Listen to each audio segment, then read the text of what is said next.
Kades, lagi-lagi Kades harus mencolek atau mention Kapolri untuk mengawal kasus Kades terhadap CBS ini. Ini artinya emang penilaian Kades sendiri memang terkesan benar-benar lamban, artinya tidak ada titik temu atau solusi yang memang diberikan sama penegak hukum atau seperti apa sih Kades? Kalau dari aku pribadi ya, ini kan kasus yang aku alami. Aku sebagai korban itu aku udah melakukan segala cara, mengikuti semua prosedur, lapor, terus memberikan keterangan, bolak-balik. Apalagi awal-awal aku dari Bali ke Jakarta, balik ke Jakarta terus. Sampai sekarang aku udah setahun setengah, udah pindah ke Jakarta juga, masih aja belum ada kejelasan. Meskipun apapun udah aku upayakan gitu, keterangan lengkap, semua bukti jelas, tapi meskipun tersangka Stephen sudah naik menjadi DPO, sudah naik jadi tersangka juga, tapi nggak ada tindak lanjutnya gitu. Jadi aku merasa seperti lamban, mengawang-awang, nggak jelas gitu, nggak ada titik temu dan nggak ada apa ya, kayak langkah yang jelas gitu dari kepolisian kita gitu. Artinya kan tadi Kades bilang statusnya CBS ini artinya udah naikkan tujuh tersangka, bahkan udah ada penerbitan DPO juga. Nah, Kades sendiri mungkin pernah atau mendapatkan informasi nggak terkait keberadaan dia ada di mana gitu? Nyampe nggak informasi itu ke Kades itu?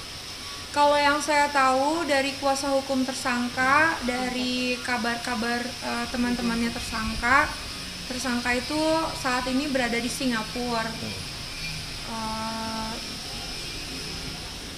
tapi ya itu dia, itu kan saya juga nggak pernah memastikan secara langsung ada di mana tersangka gitu. Yang saya tahu ya dari kuasa hukumnya dan dari teman-temannya aja gitu.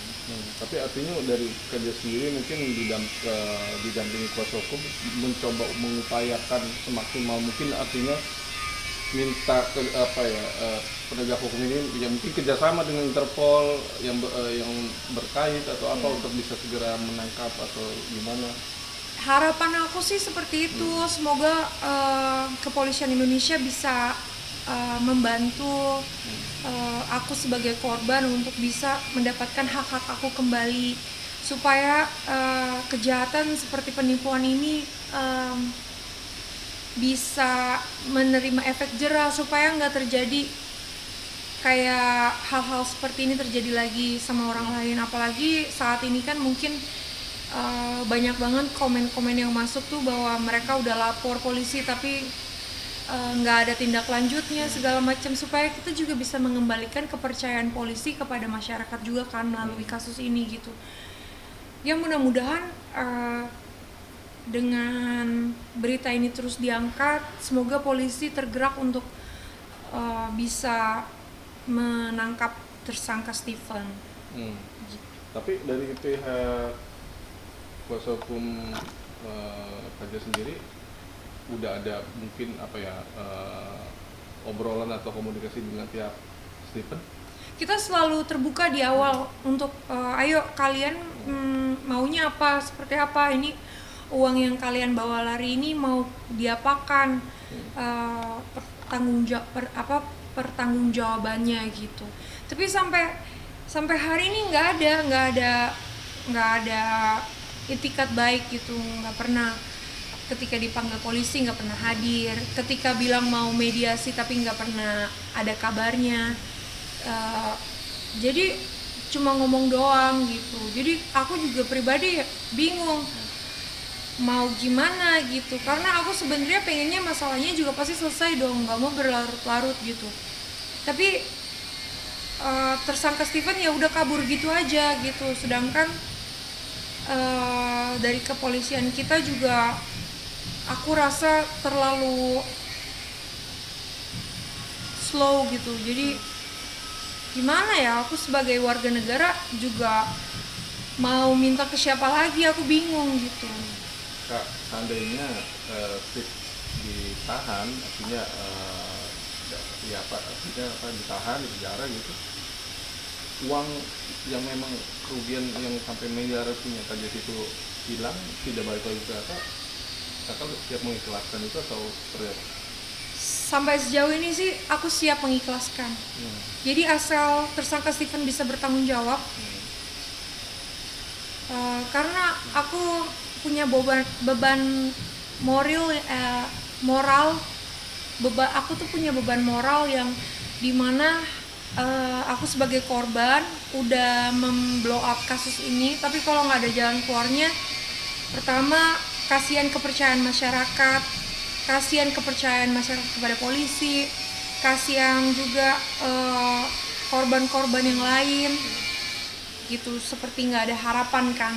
Jadi aku cuma pengen optimis terus supaya tetap kasus ini bisa ditindaklanjutin, Stephen sebagai tersangka bisa bertanggung jawab atas apa yang dia lakukan.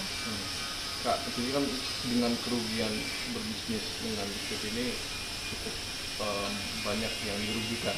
Jadi mungkin material bahkan kerugiannya nggak sedikit, miliaran gitu. Nah, kalian sendiri kapok nggak akhirnya dengan membuat atau bikin project atau bisnis yang hal yang seperti dengan yang serupa gitu? Kapok nggak gitu? Kalau saat ini masih trauma ya, tapi kedepannya aku belum tahu. Mungkin ini kan udah jadi pelajaran besar bahwa jangan mudah percaya sama orang, segala macam bla bla bla. Tapi kedepannya aku nggak tahu. Dengan pembelajaran ini pastinya ada hikmah yang aku ambil, yang aku pelajari. Jadi kalau untuk saat ini sih nggak dulu, karena rasa sakitnya masih berasa. Mental aku tuh masih nggak bisa percaya sama orang gampang gitu. Kayak apa ya, ada rasa nggak percaya dirinya dalam diri sendiri gitu, karena rasanya dibohongin itu sakit banget, ditipu, dibohongi, diambil hak miliknya, dibawa kabur begitu aja tuh rasanya nggak enak banget. Jadi kalau aku bisa sekarang bekerja, meskipun capek siang malam syuting, itu lebih baik aku pilih yang itu, karena mungkin lebih aman buat aku. Kalau bisnis aku masih trauma. Tapi Vincent sendiri gimana? Artinya dia bentuk apa ya supaya menguatkan Kades itu gimana? Berarti kan artinya ya bisnis kan nggak semuanya bisnis itu menipu atau apa gitu. Nah, Vincent sendiri bisa memberikan support ke Kades sendiri gimana? Artinya ya tidak menutup untuk bisnis yang lain misal masuk gitu. Kalau suamiku sih pastinya karena suamiku tuh untungnya dia orangnya lebih selektif, lebih detail, lebih tegas, dan lebih terhadap suatu hal tuh lebih fokus, lebih dilihat plus minusnya segala macam, lebih teliti lah Vincent tuh. Jadi aku beruntungnya dengan adanya Vincent sekarang tuh aku benar-benar dijagain dengan segala kontrak, segala hubungan aku dengan rekan-rekan bisnis segala macam itu benar-benar dibantu sama Vincent dengan segi pribadi dia yang fokus dan teliti, dan segalanya itu yang aku memang kurang di situ. Oke. Kak, ini bicara soal artinya di dunia entertain dan balik lagi ke Jakarta, aktivitas apa sih yang saat ini akan dilakukan selama di Jakarta? Aku udah mulai syuting acara baru sih, namanya Tamu Dadakan, itu di RCTI. Terus seneng banget, aku bersyukur banget. Tuhan tuh baik banget sama aku, sama keluarga aku, sama anak-anak aku semuanya. Maksudnya aku baru balik dari Bali ke Jakarta lagi, aku udah dapat program, seneng banget rasanya. Jadi ya yang kayak gini-gini yang bikin aku semangat, yang bikin aku bisa tetap positive thinking gitu, meskipun kadang yang aku alami itu kayak di luar imajinasi aku gitu, bisa ditipu begini begitu, tapi dengan dengan kepercayaan kembali dikasih program, terus banyak banget fans juga yang nanyain buat syuting lagi, kangen lihat aku di TV segala macam. Itu yang bikin aku bersyukur gitu. Gimana ya rasanya, kayak memang cobaan hidup aku berat dan bertubi-tubi, tapi selalu diberikan jalan yang mudah dan jalan yang indah untuk terus bangkit gitu. Tapi pertimbangannya sendiri sendiri untuk bisa memilih comeback ke dunia entertainment dan balik ke Jakarta itu apa? Awalnya kan aku sebenarnya Vincent bilang sama aku tuh karena papa aku tuh udah tua kan, papaku tuh umur udah 73, terus juga sakit-sakitan. Jadi Vincent bilang kalau kita tinggal di Jakarta, Vincent juga lebih gampang di sini, terus juga bisa lebih deket sama papaku yang udah tua, itu jadi lebih apa ya, lebih menenangkan gitu karena bisa deket sama papa yang kurang sehat gitu. Itu sih awal mulanya kita niat pindah ke Jakarta gitu. Jadi kita juga nunggu momennya El Barak naik-naikan kelas supaya kita pindahnya juga lebih gampang, karena kalau pindah pertengahan kelas kan kasihan El Baraknya gitu. Jadi ya itu momennya. Terus kalau momen aku balik kerja lagi sebenarnya enggak pernah kayak ayo balik ke Jakarta supaya aku bisa syuting lagi, itu enggak pernah kayak gitu. Tapi lebih ke alasan Vincent sama orang tua aku aja gitu. Tapi El sempet ini nggak kayak komplain gitu, mengingat kan di Bali kan lebih enak, lebih nyaman juga di sana, secara juga desa lebih nyaman lah kalau untuk itu di sana. Sempet komplain El? Sebenarnya dia nggak komplain kayak komplain yang I don't like this gitu-gitu, enggak. Tapi dia lebih kayak cerita bahwa pengalaman dia sekolah, sekarang dia kan pindah sekolah baru di Jakarta, lebih ke culture shock aja gitu. Culture shocknya tuh kayak mungkin di Bali itu sekolahnya full western gitu, full bule gitu. Kalau di Jakarta kan mix gitu, kayak misalnya bapaknya Jepang, ibunya Indonesia, atau bapaknya Australia, ibunya Indonesia gitu. Jadi lebih ke anak-anak yang mix gitu. Jadi culture shocknya ya paling beda ini aja, pergaulan gitu. Tapi yang lain-lain sih dia happy banget. Apalagi di sini dia aku kaget banget kemarin dipanggil sama gurunya, dikasih tahu kalau El Barak itu ketua kelas. Aku bangga banget gitu, kayak wah ini El Barak tuh dari kecil emang kan dia leadershipnya sudah tinggi gitu, dan sekarang dia bisa jadi ketua kelas di sekolah tuh. Aku happy banget, apalagi dia baru masuk sekolah baru tapi udah jadi ketua kelas, jadi aku happy banget.